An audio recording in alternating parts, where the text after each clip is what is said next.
How to fix an error occurred applying attributes to the file in Windows 11 tense. 1. Take ownership of the file. Notes, 1. You may need to change the permission, check full control. 3.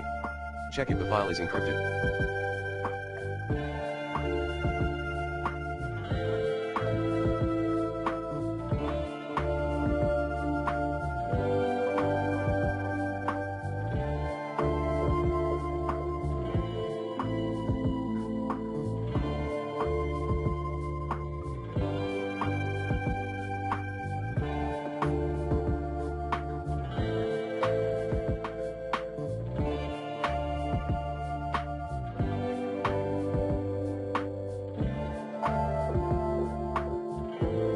If so, remove that check.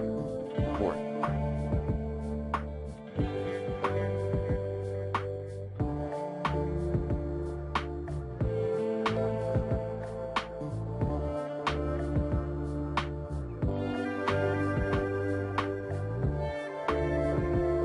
Cloud reset your Windows OS.